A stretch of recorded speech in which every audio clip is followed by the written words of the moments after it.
A dream come true, man. I had to get my guy Joel to come back on. So, if you remember a couple years ago, we did our first interview together, and he was in a transition from one school to another. And we're kind of seeing the same cycle come back again where he transitioned from that school to another school now. So he's leveling up from a D2 school to a D1 school.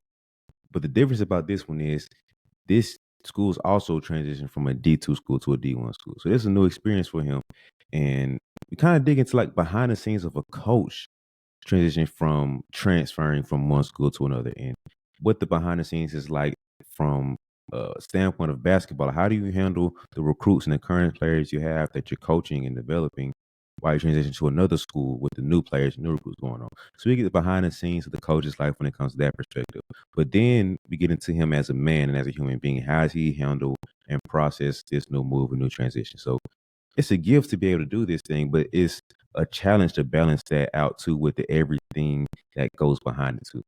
And we also transition to the coaching job that you see at the college level between Dawn Staley and Geno and Tara. Like the legendary coach that you see on the women's side, immaculate. They're ridiculous. So we're touching on that and have a good conversation around that. And lastly, we wrap it off with a lot of talk about the current state of the W and the future of it between Caitlin Clark and Juju of what she's doing and going to be doing if she gets to the pro level. And it was a dope conversation to have my guy back here, man. Every time he comes on, well, each time he comes on, it's been a dope conversation to have him on. We always end up going back and forth about the state of the women's game. So I really think you guys will enjoy it and find value out of it. So if you find some enjoyment out of this, though, I need you to subscribe, like this, and like it'll be dope if you just share this on your social media. Take a screenshot of this part or take a clip of it and post it on there and tag me in it. So when I see it, I'll be like, yo, this person found value in it. I don't show you love too. So if you found some value in this episode, share the piece that you found value in, tag me and tag him in it too, so we can help share you guys' message too. But thank you guys for tuning in. Without further ado, I'm gonna get out the way. Let's get to the interview. Enjoy. Yo, what is going on, man? I am BeBall Jones. I am simply a basketball trainer that is here to bring you the blueprint, the stories, and the mindset to help you make progress in your game. Appreciate you tuning in. Let's get it. Yo, you doing it big time, man. My guy upgraded to the D1 level, man. What you doing over there? Trying to make it out here. Had an opportunity that I couldn't pass up, so trying to figure this new world out. Yeah, I know last time we talked, you like we talked about before, man, you kind of in a similar spot of transitioning from the school you were at to the D2 level, man. So it's kind of crazy how we kind of make this a full circle moment. Now you transition again from D2 to D1, man. It's kind of crazy how that cycle came back around for us to do this again. So what's it been like from, about 2 years ago when we did last episode to now? It's been a whirlwind. A lot has happened between now and then. A lot of good things. I had a great experience at UWF. That was home. Met a lot of great people. Coached a lot of great talent. Won a lot of games there. Had a lot of success. Getting my master's degree from there, so I'm alumni. Will be alumni here in about a week. So it was a great time. I love Pensacola. It served its purpose for me. But obviously, a goal of mine has been to, try to coach at the Division I level at some point. And this opportunity presented itself. I was not looking to leave.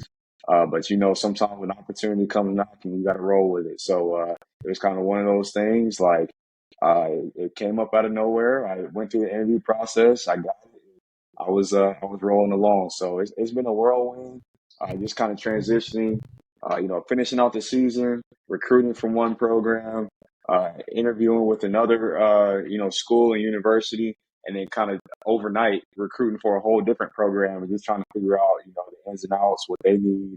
Obviously going back and forth, trying to get moved. That process is crazy. I hate moving, but it was all good. I'm settled in now. And like I said, I've been here. My official start date was May 1st. So figuring it out, but it's been good. Been on the road a lot this month recruiting. So it's good. I'm figuring it out. Mm. Okay, I got to ask you about that because I forgot what coach I was thinking about, but I was like, when you're recruiting,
Crazy. and still make it work at like I think that's the part that trips me up the most because she was doing both at she didn't drop her play, her coaching was still amazing. She was doing both of them at a high level. Stupid. So that's Yeah, why no, Dunn is top tier, man. she's one of one for sure. And I mean, to be honest with you, and it's crazy to say this, like her 39-0 season has really kind of flown under the radar. Like I don't think people like really understand how hard that is, especially at that level when everybody's gunning for you. You're playing against the best college kids in the country. I mean, to go 39-0, to go undefeated in the SEC, that's amazing because the SEC has Mm-hmm. become one of the best basketball conferences in the country over the last couple of years, and it's continuing to get stronger. They just added Oklahoma and Texas this year, so two NCAA tournament programs that are entering the SEC this year. To go 39-0, I mean, just the breaks that you have to have, like in the SEC tournament, that bank three shot that Camila Cardozo hits, the first and only Yeah. 3-point shot of her career, she banks that in. Like, to do something like that, like it takes a little bit of luck on your side. And they were just on the right side of fate. And then to go on through the NCAA tournament and, run the table, it's pretty amazing. Like 39-0, like I think, like I don't know if she's gotten enough credit for that because that's really tough. I mean, you think throughout the course of a season, injuries and just day to day grind, like keeping kids motivated. Like that's the biggest thing, like keeping kids motivated and not allowing them to get complacent. Because she's got kids on that team that haven't lost in the SEC in their career. So I mean, like just even that mindset to push them and keep them going every day and keep the main thing, and because it's really easy for kids to just show up and say like, oh, we won 20 games in a Mm-hmm. row. It's just gonna happen, and it's just not how it works. Like especially when you're top and you're the hunted and everybody's kind of gunning for you. So it's a really special thing. Like, and I think that further goes into her GOAT status. Just I mean, to do something like that, like you don't see it often, and it might be a Yeah. while before we see it again, unless South Carolina goes and does it all over again, which could Yeah. happen. It could happen. So we'll see what happens next year. I think part of that amazing feat from last year is the fact that they came in, they were like, because they lost so many girls. Like, oh, most of us were counting them out. I'm not gonna say everybody, For but sure. 90% of us were like, it's gonna be a down year. They're probably not gonna go tanking because you still got 5-star girls coming in. It's not that you just losing like Alabama football status. Like, oh, we're just gonna replace 5 stars with more 5 stars. That's what South Carolina's on. So they're just For sure. replacing 5-star girl that just got drafted or she graduated, whatever, with more 5-star girls. So it's not like a drop in talent, but it's the experience that you're losing. So she took a For lot of sure. freshmen and younger girls who didn't have the experience of playing at that level and playing under the pressure of being a South Carolina team to undefeated to a certain point. It's like, oh, now you're number one. Now you're hunted, and it's like you're not under the radar anymore. And now you're going to SEC play, and now you're going to the tournament, and now you're going to the big, not the SEC tournament, but the national tournament, the NCAA tournament, and you still handle business. Come on, man! Like the mindset shift to have all these girls subscribe to, oh, we're going to play this way, and I'm not going to play this game. I might not play as much this game. I might have to shift my entire style of play this game. I can't get buckets like I want, so I got to play defense. It's like the psychology of coaching, man. That's what I'd be like nerding out on. Of how does a coach get that culture and get players to buy in? Like beautiful. She masterclass of what she did last year. It's beautiful. Yeah, I mean, like you said, they lost their entire starting five from the year before. So, I mean, you had some kids that were playing, but a lot of those kids were coming off. Really, all those kids were either new or coming off the bench. So that to me Mm-hmm. makes it even more amazing to bring in. Obviously Cardozo was back, Raven Johnson was back, like Bree Hall was back. So they had kids that were on the team that returned. But to bring in, new kids, and obviously the freshman class they brought in, Malaysia Fuali, who is amazing, Tessa Johnson, who had some great games in the NCAA tournament. To make all that mesh, Tahina Paopao, the transfer guard from Oregon, like to make all that Mm-hmm. mesh, and especially at that level, when I mean, you think all the things that they have access to with the millions of dollars in NIL opportunities and just kind of the different ways that can pull you and get you distracted if you're not careful. And like I said, just fighting complacency, in that program. You have kids in that program that that have legitimately like gone undefeated in the regular season, like their entire career. So like how do you keep them motivated? Like how do you keep them hungry? Like how do you keep them going? Like that psychology piece, like you said, of coaching is why she's the highest paid female coach in the history of basketball, because clearly she's been one of the best to do that and will continue to be that. And obviously, like once you have success, the players are going to flock to you. You're going to continue to have that success.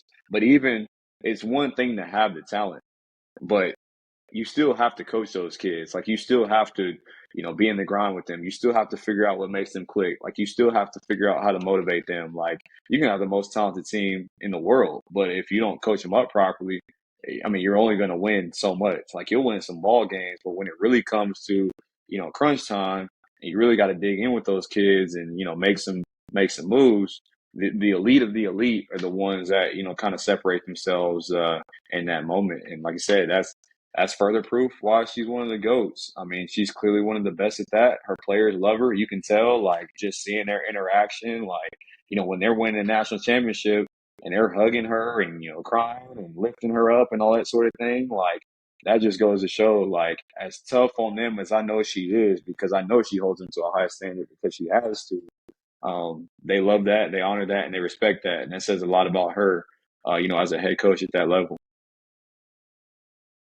You mentioned about her being the highest paid women's coach, and I think she said something about that. But it bothers me because if you're looking at every college coach, let's just keep it, D1. Name me 5 coaches outside of Geno and Kim that are on her level. Yeah, I mean, well, Gino is the top, and then Dawn's right under her, and then after, I mean, you got some vets like Big Schaefer at Texas, like he's a GOAT, like he's big time at what he does. Westmore at NC State has been around forever, and been good at what he does. But trying to think, my guy that just got hired at Kentucky, that was at Virginia Tech.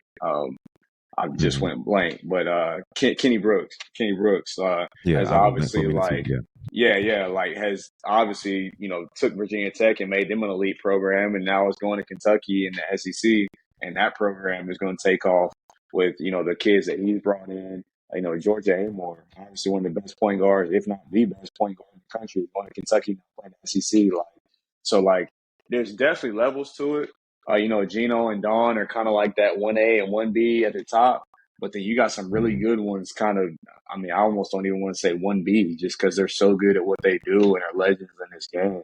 Um, and then like, I don't want to even say this in a negative way, but it's kind of everybody else. But I mean, the elite of the elite, like they're special. Like to see Gino and like Dawn Staley and like these guys, especially Gino, like this dude has been doing this for, 30 plus years, and the sustained success that he's had in multiple eras of basketball.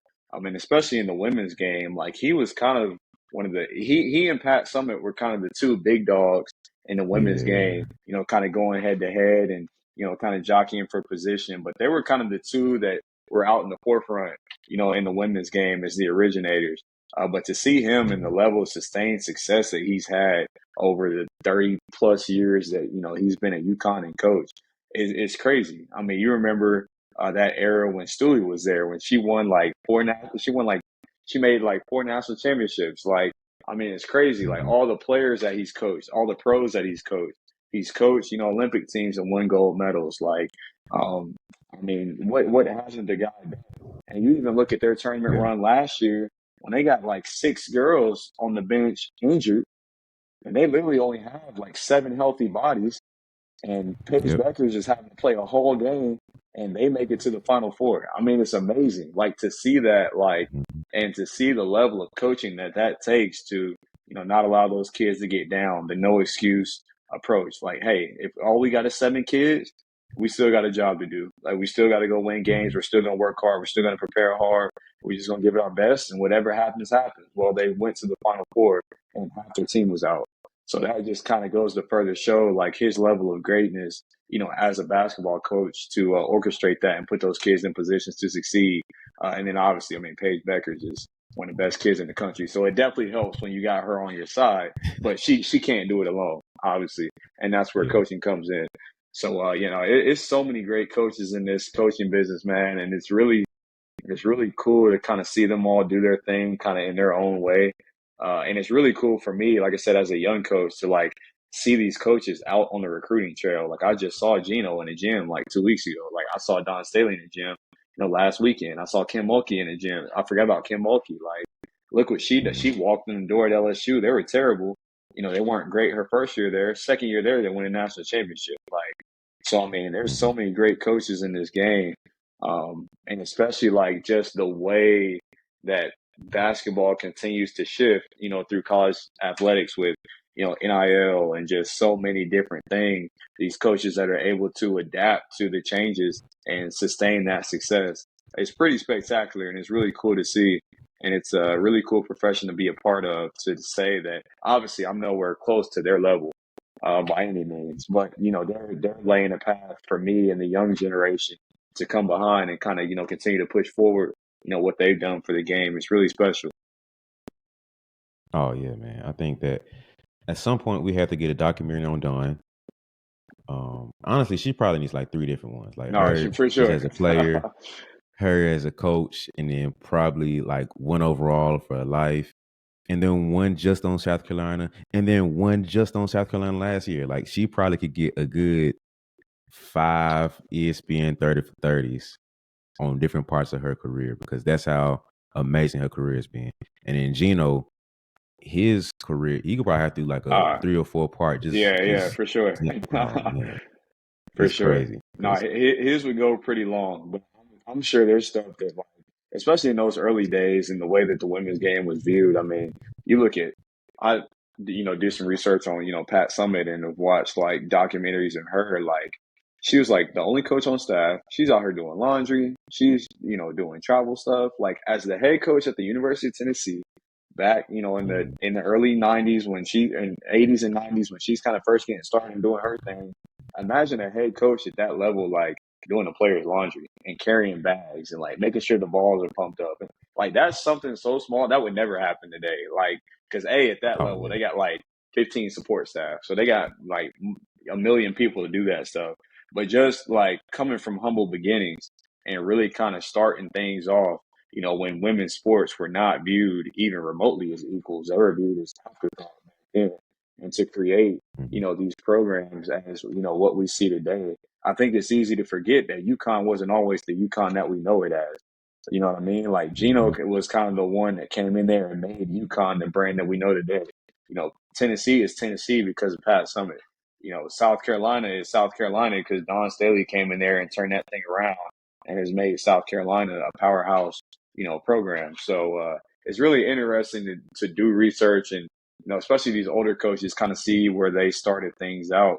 And because not everybody just walked into a well-oiled machine. Like a lot of these coaches Mhm. got out the mud and created, what we see today. And I think it's easy to forget that just because we see all the success. But to see the opportunities that they've provided these kids over the course of their careers is pretty amazing. And the day Geno retires, like it's going to be a huge day in women's basketball because he's done so much for the game, and he's obviously one of the biggest, if not the biggest name in the game. And I just got a lot of respect for that guy and what he's done. It's gonna be interesting to look at Stanford because their coach just retired. Yep, So we have to see what that's gonna shake out to be. Iowa head coach, he just yep, retired. for So sure. Yep. it's gonna be a little shake up here in the next couple of years because Stanford was doing their thing for what 30, 40 years, Yeah, I like mean, maybe 50. yeah, no, Tara VanDerveer, like as high as we like revere Geno, Tara VanDerveer is like in that category. First time she's all time winningest. Well, she was the all time winningest coach, and then Geno surpassed her this year. So Yeah. like, because she was all time winningest, and then of course she retired, and then Geno passed her this year. But what man, if you've never done research on her, do research on her because she was one of the ones that really got women's basketball like up off the ground. Like when you go Yeah. back and look at the women's national team, I forget the year, but it was one of the original ones in the '90s that had Dawn Staley and all those guys on it. I want to say it might have been the '96 Olympics. It might have been one of the original ones That sound about right. when Tara VanDerveer was the head coach and was the coach of that team, and her coaching that team and doing a world tour to promote the women's game led to the start of the WNBA and the pro game and kind of what we know today. So she's one that kind of floats under the radar because obviously like she's out in California and us over here on the East Coast, like we just kind of worry about our side of the country. But Tara VanDerveer is one of Mhm. the goats. Like she's done so much for the game. Obviously her retiring is huge. Stanford promoted their top assistant to their head coaching spot, so there'll be some continuity there, which would be good. But obviously, when a goat retires like that, there's always going to be some questions as far as like, okay, what does this look like and that sort of thing. And then of course Lisa Bluter, the run that they've these last 2 years, with Caitlin Clark and the crew. Like, Mhm. I think the cool thing, honestly, like, is as legendary as Caitlin Clark has been, their teams have been really good. Like, it's not like it's Yes, just bro. Caitlin Clark and the crew. It's like, no, you got, Kate Martin, and like, you got these other kids on that team that are really dang good. And like, that was a collective effort. Like, yeah, like, Caitlin Clark is kind of out in the limelight, shooting from the volleyball line, kind of doing her thing. But like Caitlin Clark doesn't win all those games by herself. Like she had some really strong Mhm. teams. They won the Big Ten like 3 years in a row. Like I think people Mhm. don't really like realize that like they made back to back national championship games. Now they lost them, but they got Mhm. there. I'll take it.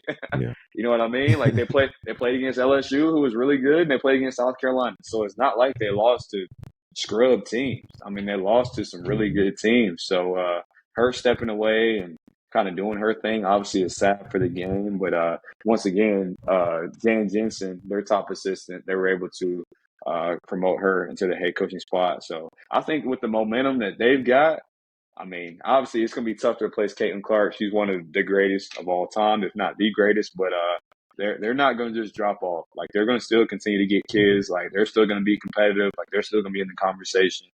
And it's going to be really interesting to kind of see what they turn into now. With like I said, with the Caitlin Clark era gone, and kind of this new wave coming in. Yeah, because I forgot. I heard somebody say something about Caitlin Clark one day, and let me actually go back and look at Caitlin Clark and look at the teams they had, and I was like, oh, it wasn't just like the past 2 years they were doing things. Pretty much our whole career, For sure, Iowa's been killing. for sure, Like like you said, they had a squad, and you look at the numbers of their team. Like Caitlyn, yes, she's doing her thing, but the next girls after her, solid numbers too. And you look at the actual game, it's like, oh, they can really hoop. Like she's gonna give you work. Like Caitlyn, of course, like it's Caitlyn. Like for that's sure. she's god tier college level player, but you still have like college studs like handling business the step below her. Like no disrespect, but it's Absolutely. Caitlyn Clark. No, for So sure, it for sure. was a minute where they were still balling without Caitlyn being the limelight, front and center. Hot off the presses. Caitlyn Clark does this. No, she was handling business way before she became the college star child. She became the past few years. Like I was been handling business, so I went back and did a little research. I'm like, oh, they've been killing everybody. Yeah, This ain't something new. for We just sure. now put on game to how good she is. For sure. No, the media definitely picked up on her kind of into her sophomore year and then junior year and senior year. I mean, obviously, this past year, I mean, she set almost every record that there is to set. So obviously, kind of later in her career, like the media kind of picked up. But I mean, she's, still one of the top kids in the country coming out of high school. It's not like this kid was just kind of like a scrub that kind of figured things out late. Like she was still like a big time recruit coming out of high school. But I mean, they had multiple pros, on those Iowa teams. Like I said, Kate Martin is playing for the Aces right now. Megan Gustafson is a post player playing for the Aces. She's playing with the Spanish national team right now. Monica Zanano was another post player that they had that got drafted by the Sparks and played some games there. So they've had players. Like it's not just Caitlin Clark and the crew. Like I said, like they did a heck of a job recruiting and really putting pieces around her that made sense. But I think the one part of Caitlin Clark's game that she doesn't get enough credit for, we know she can score and put that thing in the bucket. But her as a passer, like her court vision is insane. Like the way she's able to set up her teammates and the way she's able to see through defenses and squeeze in passes and stuff like that. I've seen Caitlin Clark play live, I want to say 5 or 6 times.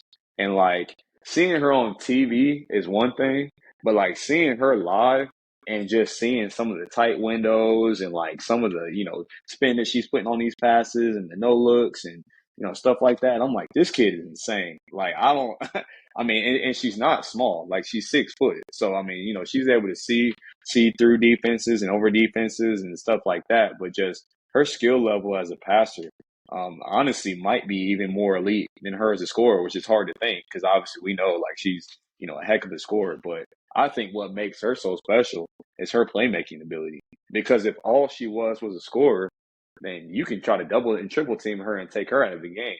But what makes her so difficult to scout against is, okay, you double team her, she's gonna dime up a teammate because she's gonna find that open player. Like that's what makes her so tough. Because as you're trying to scheme to take her scoring away, she's smart enough and has a high enough IQ. She's gonna find that open player and make you pay. And like we said, she's got good teammates that are gonna knock down shots and kind of carry their own weight. So that kid is special, man. Like, and for her to just now, like, obviously she's just getting started in her pro career and that sort of thing. Like, what she's gonna do in this, WNBA career of hers, I think is going to be amazing because she's got the talent, she's got the skill level. She's going to continue to adjust to the speed and physicality of the game. As you see, obviously she's gonna get, she's gonna get roughed up a little bit, and she's gonna get a lot of defensive attention and stuff like that. But to her credit, she's an all-star as a rookie. So I mean, she's figuring some things out, and the Fever were obviously they had the number one pick, so they were, they had the number one pick for a reason. They weren't great when she got there, so to see her selling out arenas, for Indiana Fever games, to have the all the opposing teams to move their games into the NBA arenas because they need more seats and they're selling out arenas. They came to Atlanta and played against the Dream, they played in the State Farm Arena in downtown Atlanta. Well, I was there. It was packed. There was people everywhere. It looked like the NCAA national championship game. There was so many people there, and they won that night. But just to see that and think like, this kid is really like drumming up this much interest in the women's game. Like it's crazy. Like, I mean, it was a record crowd. It was, 19,000 people there. Like it was crazy. So, to see that and what she's meant to the game and just the interest that she's, brought to the game and what she's going to continue to do for the game is really special. And I'm glad that we're obviously able to witness it all as fans.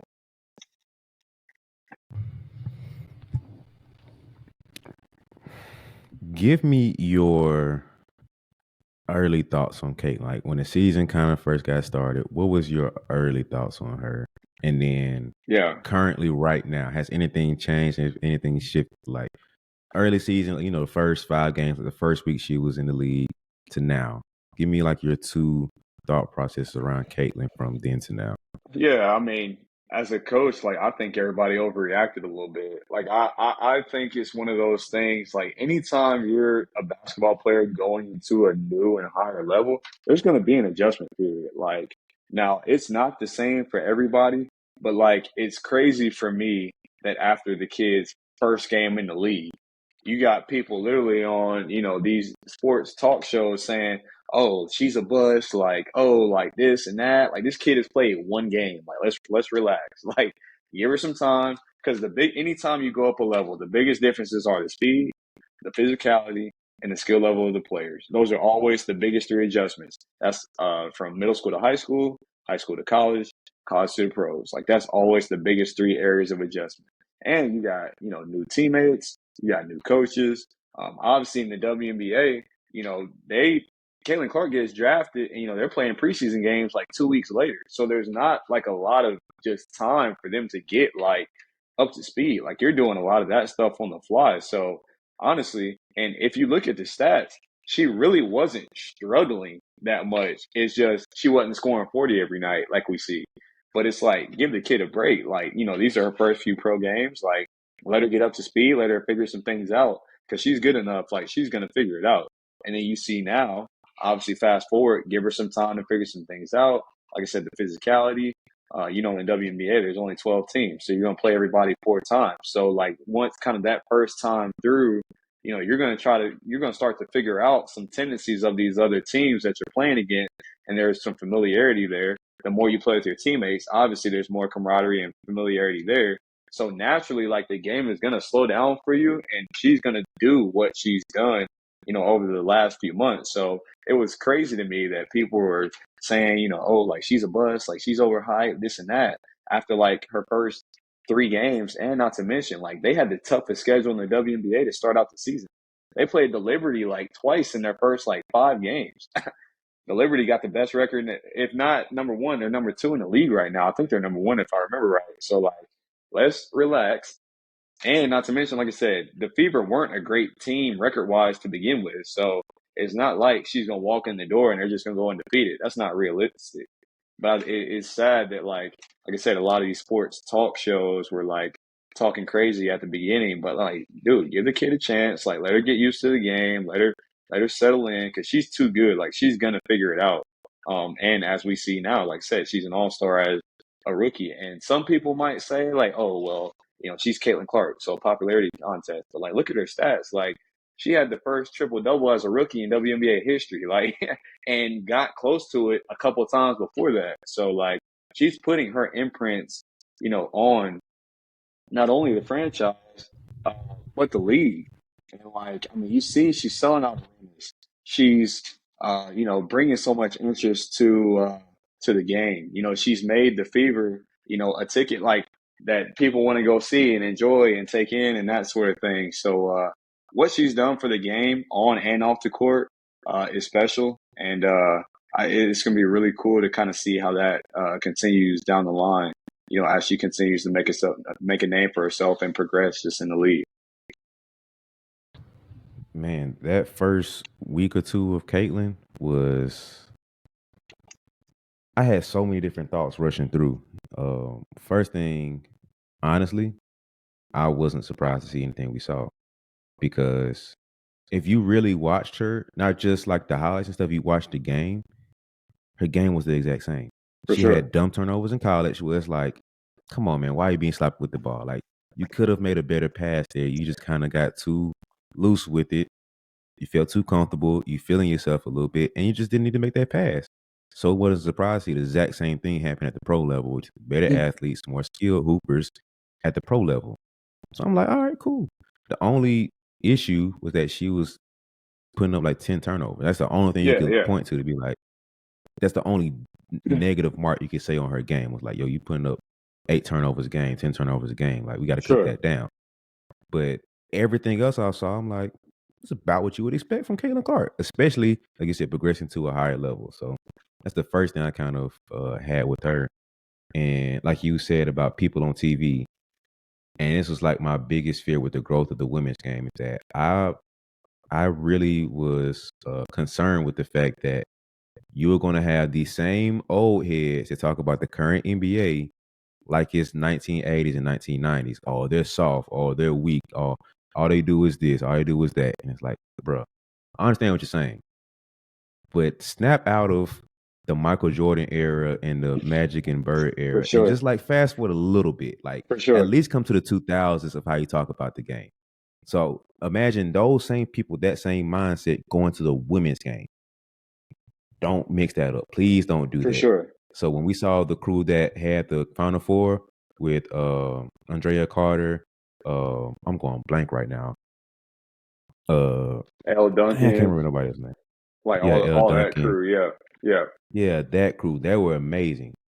Please keep that core, or try to remake that same level of group and core to cover the women's game, Yeah. because they know how to talk about the game the right way. I don't need knucklehead Bob, who only thinks about Michael Jordan all the time, to keep talking about Caitlin Clark and Asia and Kelsey Plum all the time. Don't do that. That was my Yeah. biggest concern. I don't want these dumb old men talking about the women's game. And you start Yeah. seeing more and more of it, and I'm like, bro, come on, chill out. We don't need you Yeah. to ruin this side of the game. For sure. I think one of the mistakes is, and especially like I've been on both sides. So like I know this. Like I think too many, especially guys, like you try to compare something that's not comparable.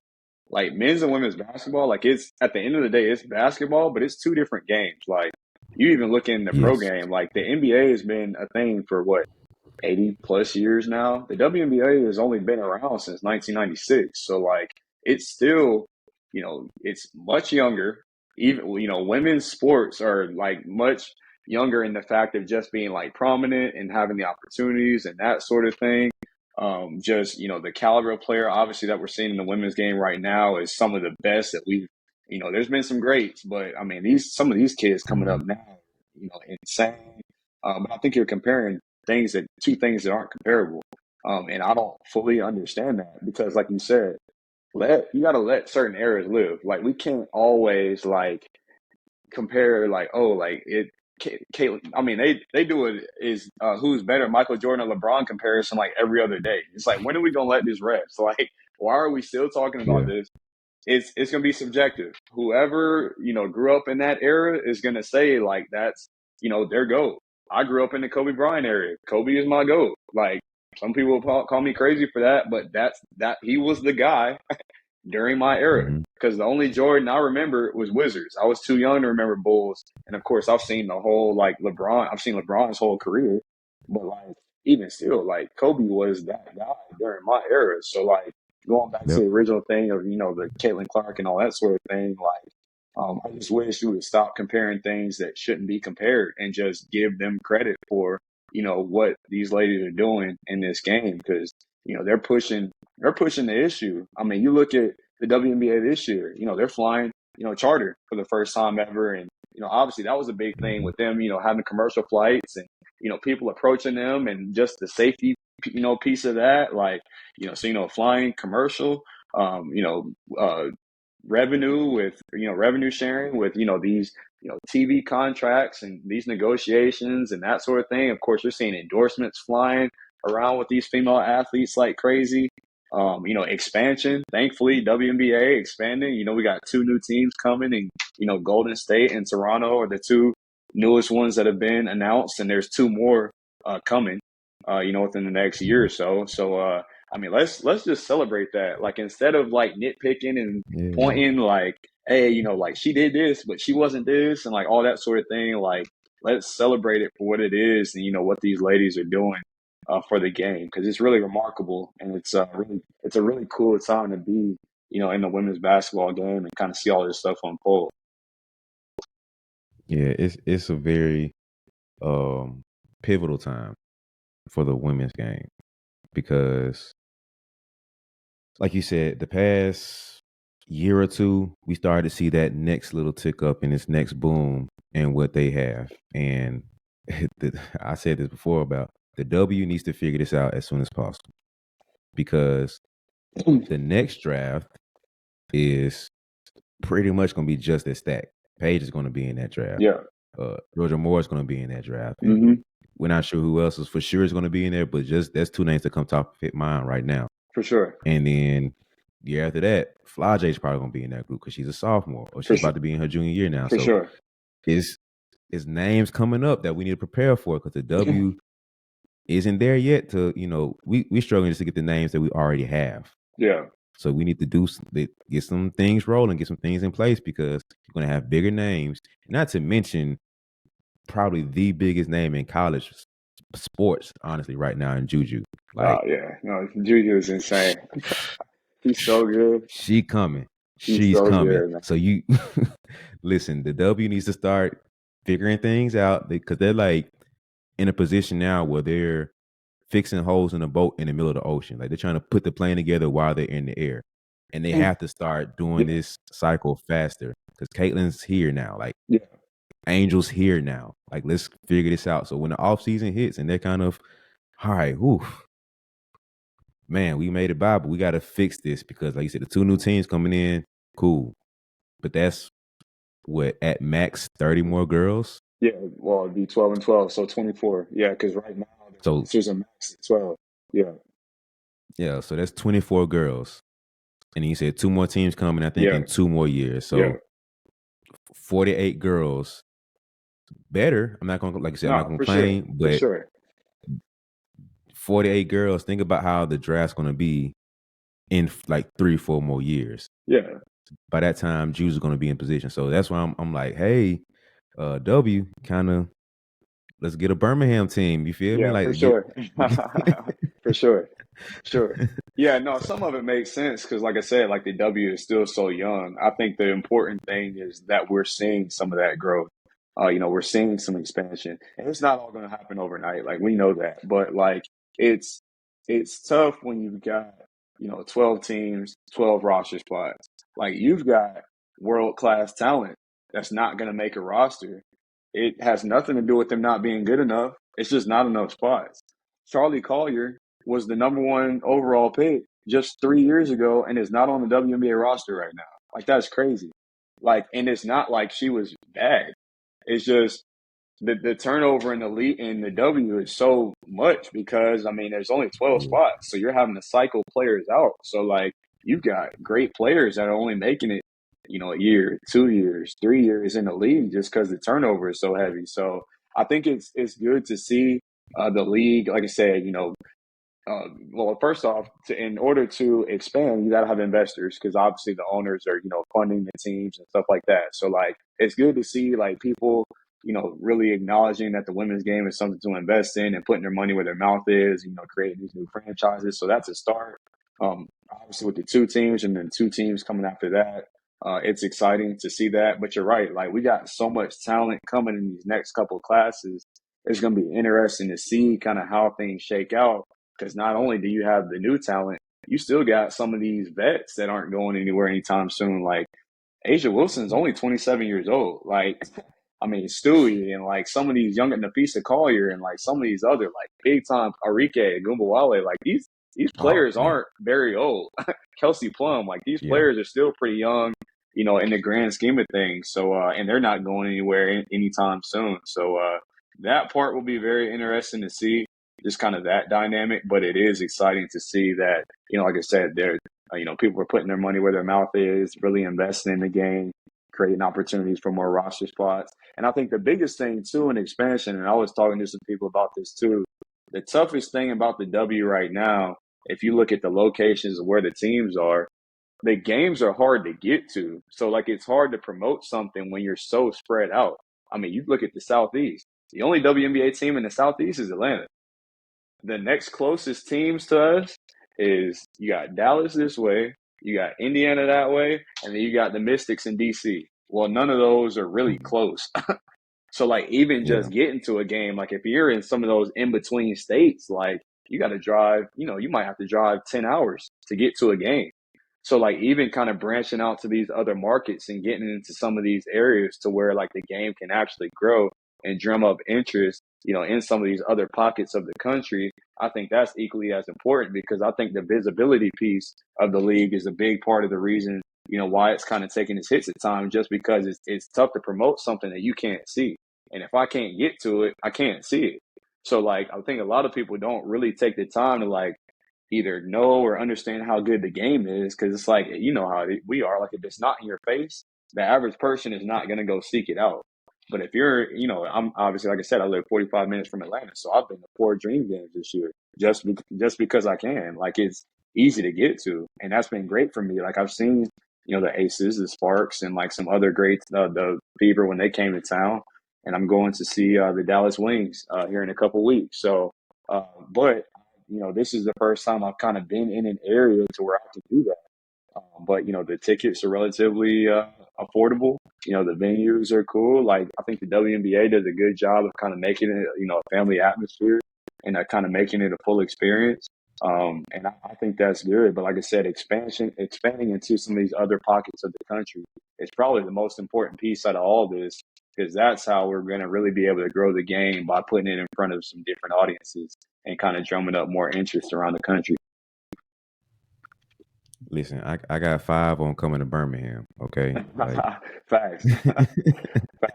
listen, I want to be the first one to put my $5 in. Be like, yo, Birmingham team, let's get it. But I want to piggyback on what you were saying because like the past 4 or 5 years, maybe I've been like, man, I'm gonna go to a W game, man. I'm gonna take that drive to Atlanta.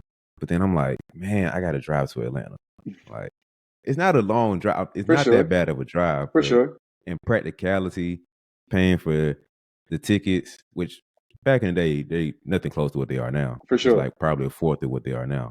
But still, it's like I gotta get all the way over there, do that.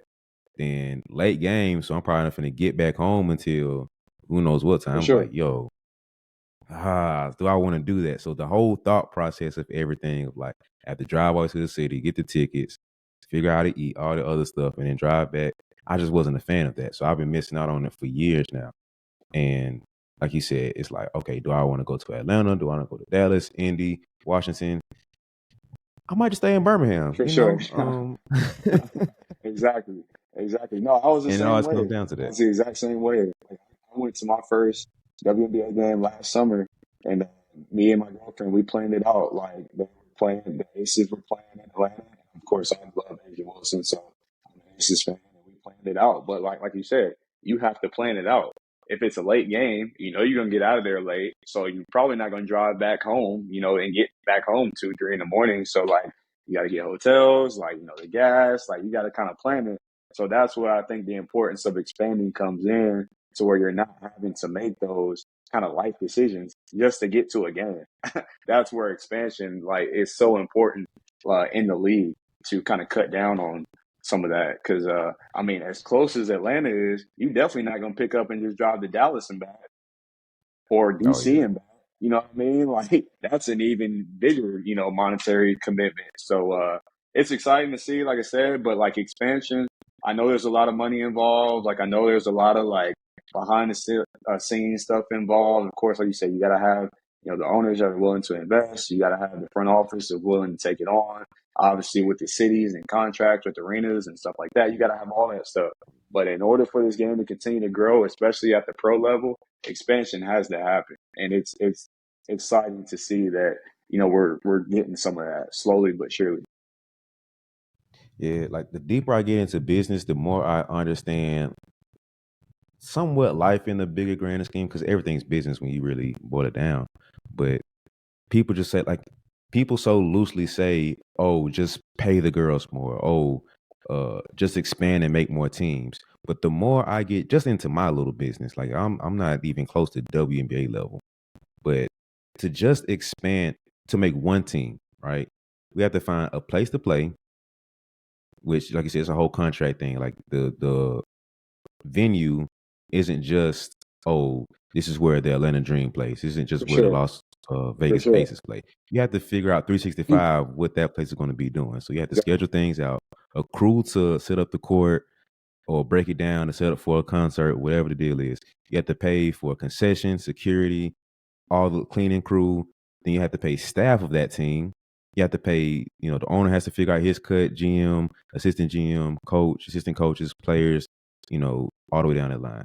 So there's so many little intricate details that go into it, to where you're talking millions, arguably billions of dollars just for one team. Yeah, for And people sure. are like, oh, just expand, just do this. And it's like, hold on, slow down. Yeah, Like, yeah. do you know how many commas go into this For sure. decision? Yeah. Like, I get what you're saying, but let's zoom out a little bit and think, oh, these aren't just, oh, your little $50 ticket is not what they're thinking about. I have to figure out so many different factors and angles to look at it from, to where it makes sense.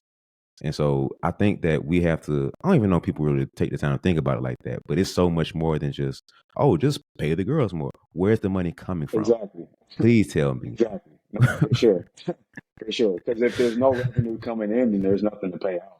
So, like, that's the part that I think, like, the average fan, and of course, I'm in the women's game, so I want to see everybody eat. Like, I'm all for, you know, the women, you know, equal rights, equal opportunity, making money. I'm all for it. But like, this is a business at the end of the day, and like, these pro franchises are, they're franchises. That's exactly what they are. They're businesses. So like, there has to be, you know, revenue and income and all these things that are coming in to allow these, you know, the league and these franchises to be able to pay these players. And like I said too, like, I think we forget, like, the league is still so young. Like, people weren't making $300 million contracts in the NBA when the NBA first started. Now it's built to that because of, like I said, it's 80, you know, plus years old. Obviously, you know, the NBA is one of the biggest sports, you know, worldwide. You know, in basketball, you got some of the biggest, you know, names in athletics, you know, in the NBA right now. It's a worldwide game. You got these huge TV contracts. You know, you got these multi-billionaire investors owning these franchises. So like when it comes to money, like the NBA has got it, but like the NBA has been around longer as well. So like once again, I think we're comparing two things that shouldn't be compared because they're not in the same spot. Like in the grand scheme, the Yeah. WNBA is still a young league. Hmm. Yeah. I try to put it through the frame of this because I thought about this a couple years ago. The W is about the same age as I am, and you a little Yeah, bit older, so you can relate to this too. So the W is right here. We're about the same age. Like you said, the NBA is somebody granddaddy age. So comparing me to somebody's granddad or great exactly. granddad, where does that make sense in your brain? Oh, B hasn't done X, Y, and Z. Well, B's lived a quarter of his life compared to For the sure. 80-year-old man. For sure. So when you think about the W, it's like, yo, these are still kids. Like the W is a kid Hmm. in lifespan compared to the NBA. For sure. And if we're looking at it, the W's almost on track to where the NBA was around the Bird Magic years was about 30 years in when Yeah. that league shifted and things picked up more. And it took another jump with Jordan. Like it's many stuff you had the Dr. J era and everything before then, but that first real boom, because that's when things picked up more and you stopped seeing tape delay. All the little issues that the For NBA sure. had during that era kind of stopped. So the W's taking that same step in the same time frame, and they're ahead in certain areas, but they're still on time with a lot of things. For So sure. just patience. Well, Patience is I the think key people word for the forget like W. the NBA almost died. Like there was an Yes. era, there was an era of time where like the NBA like literally like almost was obsolete. So it's not even like, Yeah. oh, from day one, like the NBA has been this, grand league that has had all this success and like stuff like that. That's why Magic and Bird are so big because they really revitalized the league and took it to what we know as today.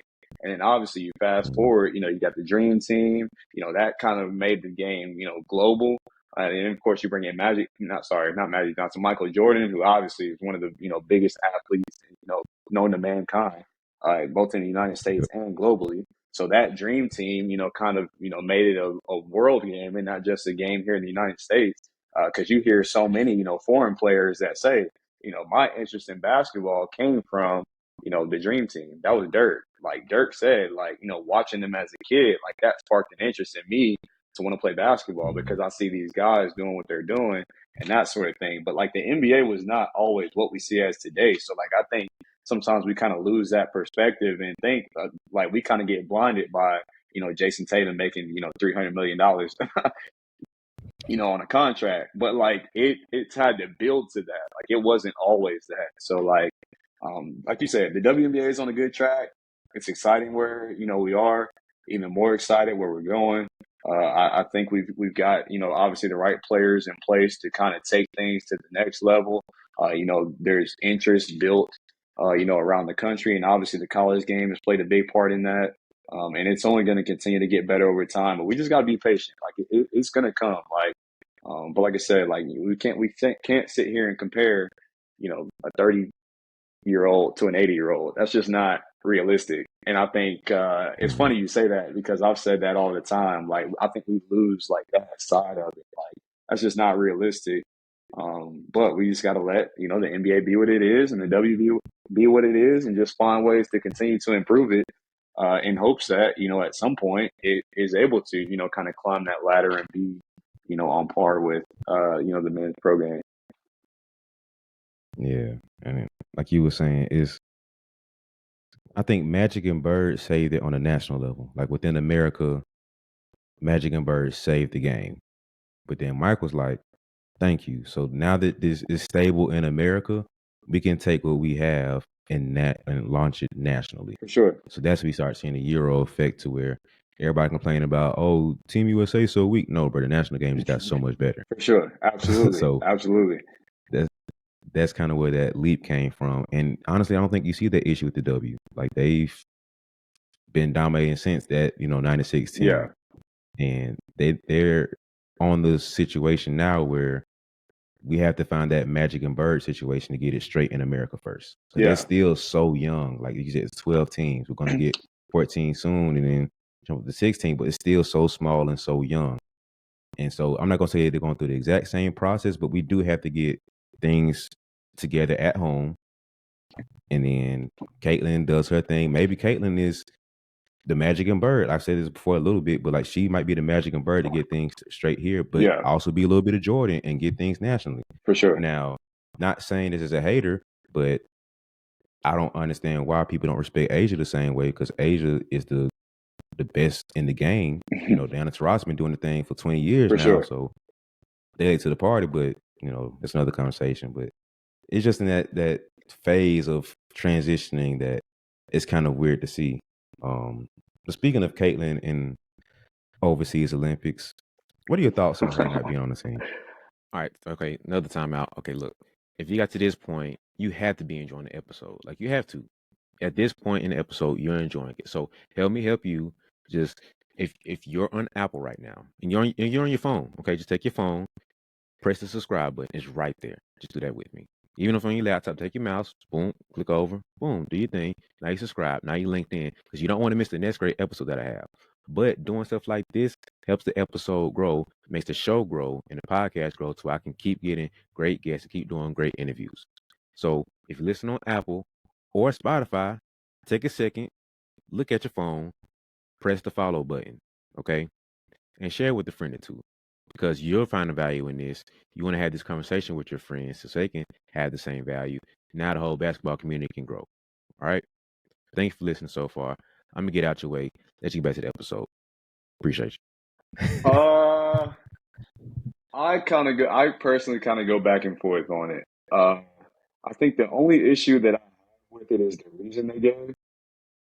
Um, but like, I can see both sides because to me, like, anytime you say like somebody should be on a team, then that means you have to take somebody off. So like, if you look at the roster, it's like, okay, I hear you, but who do you take off? Like, because whoever you take off, that's gonna be controversial. Because that, like, obviously the men's roster is stacked, that women's roster is stacked. So, like, to me, that's the bigger question. Like, I hear what everybody's saying. I can see one side to where obviously she's a global name, like, what she could do from a visibility standpoint, in the Olympics, that sort of thing, what she means to the women's game right now. So I understand, a lot of people being upset about that. But at the same time, like, I mean, this is her first year in the league. Like, she's young. Like, trust me, she gonna have her time in Team USA basketball. Like, she's gonna run this thing for the next X amount of years, and she'll get there. So that team, you just got so many vets on that team. Like, because another one that was controversial, Enrique Gubawale, who obviously is one of the best scorers in the world. I agree. Is she good enough to be on the team? Absolutely. But okay, if you put her on, there's only 12 spots. Who are you going to take off? So, like, there's always that question. I think it's a little bit different with Enrique because obviously she's been in the league for a little while. But, like, Caitlin Clark is a rookie. Like I said, I go back and forth. I can see both sides. But, like, for her, like, she's going to run it for the next however many years. So she's going to have her time. I just thought the reason they gave was kind of weak. Like, if you just didn't want on the team, like, just say that. It wasn't her time and like this and that. It's just like, all right, bro. Like, if you just didn't want on the team, like, just say that. But I agree with you on. All right, Caitlin's here. She's She's off off the the team. team. Who's taking off? Yeah. I'm fine with you saying Caitlin should be on the team. I agree. Who is taking off?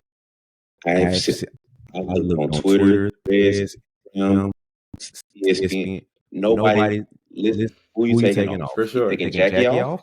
Nah. You taking Chelsea Gray off? No. Sabrina? Who? Please tell tell me me who who you you You can taking go down the off. line.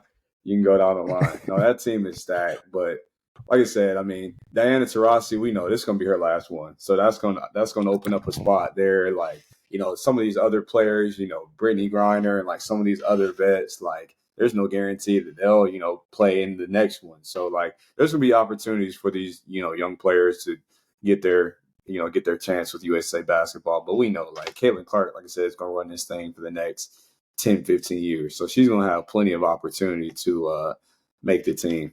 So I think the timing of it for her is, like I said, she is like a big star in the game. But like, I mean, when they were, making the team and stuff like that, she was, brand new in the league. Like, it's just kind of a lot of stuff happening around that time. Like, But to me, like, let it motivate you. So when you do get it in 4 years, like, go kill. Like, we know that she'll do that. So, but like I said, I don't know who you're taking off that roster. Like, it's loaded. I don't know who you can make a legitimate argument for to say that they don't deserve to be on that team, because all of those players on that team are legit and really good. Yeah, and when it comes to Enrique, I read some article on her, and she was saying how she kind of read the tea leaves, and months before they kind of made the official team, she pulled her name out. Yeah, she's like, "Oh, I see y'all picking. She doing this. He's doing that. Cool, I got you. I'm ain't gonna take my name out. Y'all have fun. Do y'all thing." So we're months late to the actual truth of what was going on back there. For sure. She saw a game before the list was made. So she pulled herself out. But that's an issue there. Yeah, definitely. Why would that be an issue? Yeah, that's people not doing their research, because you're right. She did pull her name out. It wasn't that she wasn't picked. She pulled her name out before it got down to that decision. So, but once again, next go round, like, I'd be shocked if Enrique wasn't on the team, because, like I said, she's one of the best scorers in the world, male or female. So, definitely deserving. But when you can only pick 12, like, somebody's always gonna get left off. You can't take everybody. So, but I think it's good for the game that, like, we're having this issue, though, because that shows you just where we are with the level of talent, to where, we're arguing like, okay, shoot, somebody got left off, somebody got snubbed, this and that. That means the game is in a great spot, and it's only going to continue to get better, once you see the Paige Beckers of the world, and, like I said, Juju Watkins of the world, and Flage, and all these kids as they start to come in. Obviously we don't know what they're going to look like in their pro careers, but I'd put money on Juju and Paige Beckers being big time. So, like, they're going to be in that conversation, at some point in their careers down the line of being on that USA team. But, sometimes you just got to wait your turn as a young guy. Like, she's not the first one and won't be the last one. So, like I said, I see both sides, but to me, overall, it's just good for the game that we're even able to have that kind of argument and that conversation. Listen, when Candace Parker was left off the team multiple times, I would have picked out two people. Get up off of there, put Candace on. For sure. Now, obviously, Candace was a little older in her career, but I mean, you're right. Like, still one of the greatest of all time. Like, but like, everybody can't make it. So, it's always going to be somebody. It just is. Like, there's no way around it. Like, I mean, you even see it on the men's side. I mean, there's X amount of, obviously Jaylen Brown was a big name. Like, why did he get, left off? And, like, some other guys, Paul George's name came up in conversations once Kawhi dropped out and that sort of thing. So there's no way to please everybody. I mean, there's only 12 roster spots. So it's not a lot to go around. But like I said, ultimately it's a great, thing that we have that much talent that we're able to have that, conversation. Yeah, I think the Kyrie and Dame Brittany's first on the team, and Brunson. Yeah. That was the biggest name. Like, why aren't they on the team? And once again, I can tell you who take off. Listen. I back it up. So For sure.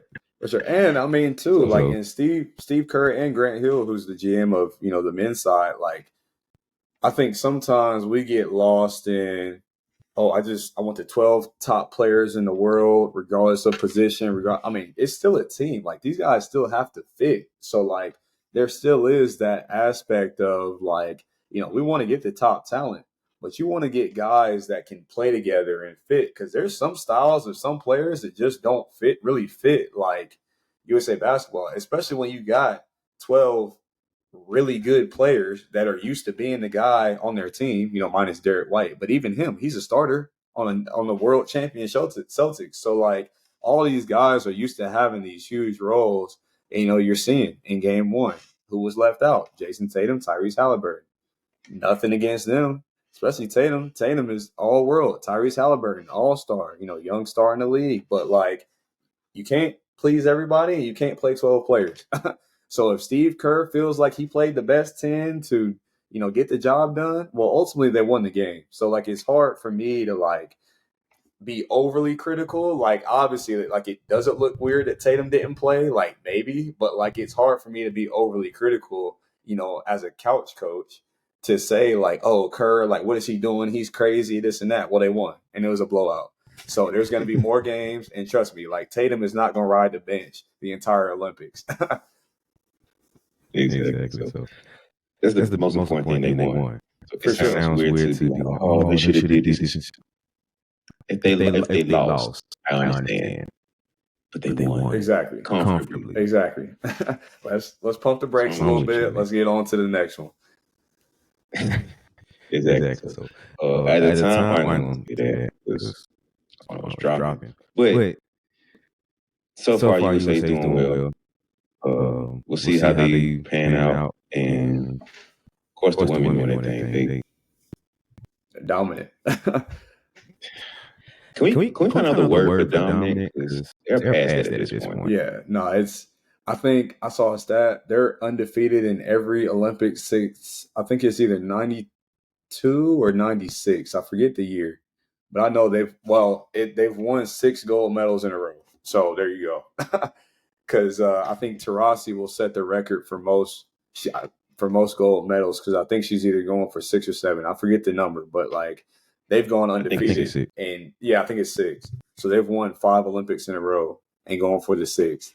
I mean, the level of dominance that the women have had, like, in the Olympic Games, is crazy. But I think, once again, comparing two things that shouldn't be compared, I think you look at the NBA and I think you look at the WNBA, because on the men's side, it was funny. There was a graphic I saw when it said the Dream Team, like, when they played in that Olympics, there was only, I want to say, like 4 other guys that played in the NBA that were in the Olympics, but now there's like like 60. You know what I mean? Across like all its, so that shows you like how the NBA has become a global game, because when you've got 32 teams and you got 15 roster spots, there's more opportunity for players from all over the world to be there. Or the WNBA, when you only got 12 teams and 12 roster spots, you don't necessarily have that. So while you do have other overseas leagues, the level of separation, I think, is wider in the women's game because of some of that, just lack of opportunity here in the States and ultimately in the WNBA. But credit to, like, once again, sustained level of success. They've had multiple coaches over that course of time, multiple eras of players. And I mean, they're killing people. Like, most of these games aren't even close. Like, they're just dominant. So like, it's really cool to see. And especially in, today's world of women's basketball, where we're kind of at the peak of where it's ever been. And to really, once again, drum up that interest, not only in the United States, but across the world, and really see like the talent level that, the U.S. women have is really cool to see. Yeah, I think we at some point we're going to look at this and realize we didn't appreciate what we had. For sure. For sure. Like, imagine Dream Team dominance 5, 6 times in a row. For sure. That's what we get on the side. For sure. And we as humans, we're bad about that. Like, we'll clap in the moment and then forget tomorrow. Like, but to look back, like you said, over the course of the dominant run that they had, like, it's crazy. I mean, of course, I don't know all the international women's teams. I haven't seen them. I haven't scouted them. But man, that U.S. women's team, like, they're gonna be tough to beat, dude. Like, they're legit, and they're not gonna slow down, and that's only gonna continue to get better. Like I said, when you see these younger players coming up in this next wave, Sabrina Ionescu running it, and, obviously Asia and Stewie, 2 of the best in the game. It's not gonna slow down anytime soon.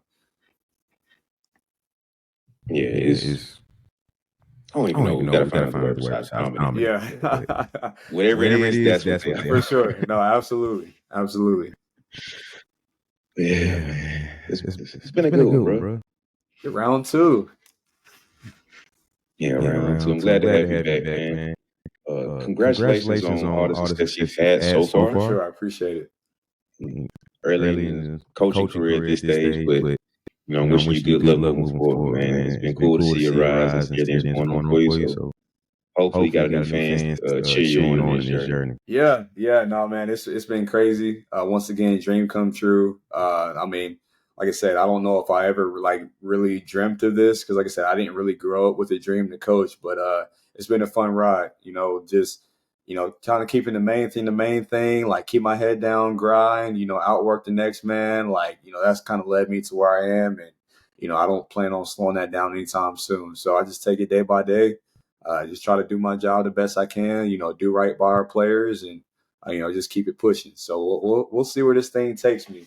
Who knows? We might do a round 3 and I might be somewhere else, but we'll see where the path takes me. You got any predictions for you get out of here as far as the season coming up or anything else? I think for us, like, honestly, like, our goal is, especially as coaches, is to develop the best we can, to coach them the hardest we can. To me, anytime I think you're walking into uncharted territory, it's a little tough to predict just because we don't fully know, like, what we're getting into. Like, I mean, you can watch film on the teams, but in today's world, like, there's so much turnover on rosters. Like, half these rosters look brand new. So, like, styles of play might be similar, but, like, personnel and stuff like that might be a little different. So it's tough to predict, like, hey, like, we're going to walk in the door and finish here. So I don't know if I necessarily want to do that. But at the same time, like, I believe in our coaching staff. Like, I believe in our kids. Our goal is just to be as competitive as we are and kind of see what happens. We want to win games. We're not on this, hey, we're the new guys, so we're going to kind of, do things slow and kind of figure it out. Like, no, like, we want to win as much as we can this year.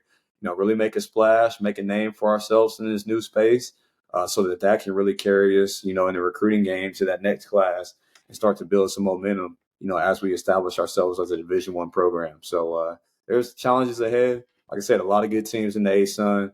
Obviously, when you're playing a Division I opponents, the stakes are, a little higher. Players are bigger, faster, stronger. But I mean, at the end of the day, it's basketball. So we're not going to overcomplicate it. Like, we're going to coach our kids hard. We're going to be there for them when they need us, and we're going to do the best we can. So you're not guaranteeing a conference championship? No, I don't want to go that far. I don't want to do that to us. I don't want to. Now, if it happens, obviously, that'd be amazing. But obviously, I mean, Florida Gulf Coast has won the league the last 7 years in a row. So everybody in the league is chasing them. They've been amazing, in this run that they've had. I know I've seen a lot of the players that they brought in this recruiting class. They're not slowing down anytime soon. So obviously they're kind of at the top of the mountain right now, and we're all fighting to knock them off. But I look forward to competing against them. Obviously, as a competitor, you want to compete against the best.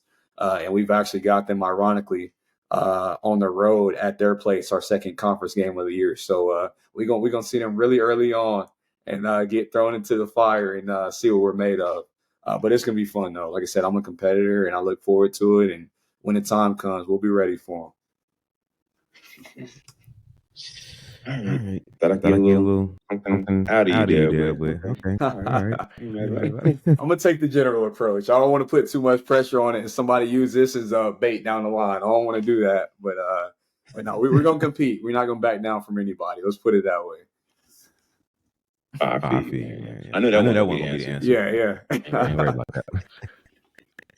No, man, I appreciate you coming on here, man. Round two. Dope to have you back, man. So I know the people enjoyed it. Well, they better enjoy it because it's you. Nah, at the end of the day, I'm still a little guy, man. I never forget where I came from. So I'll always keep that approach. No, man, I'm the same way. So I appreciate you coming on here, man. Spend a little time with me again. It's been dope for round two. So like you said, man, if Don call you up for round, you got to go round 3. Gotta go. Gotta go, man. We'll set up round 3 for sure. Most definitely. Actually, that time you got to like you gonna do that, and then you got to hook me up with Don. Oh yeah, for sure. Now, if I get to South Carolina, it'll be a co-episode with me and Don. Put it that way. Well, I'll get Boss Lady on the screen for sure if it comes to that. But thank you everybody for watching. Thank you everybody for listening. Follow my guy's journey in his story, man. You know, this is low key history making. It's their first season in D1. So you got to follow and see what they do. Win, lose, or draw, you got to see what they do because it's history. Absolutely.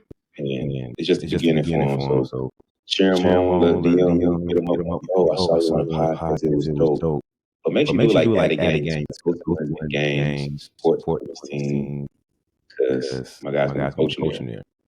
So they're gonna win something. For sure. We're gonna make something shake for sure. All right, appreciate you guys for watching. Appreciate you listening. See you next episode.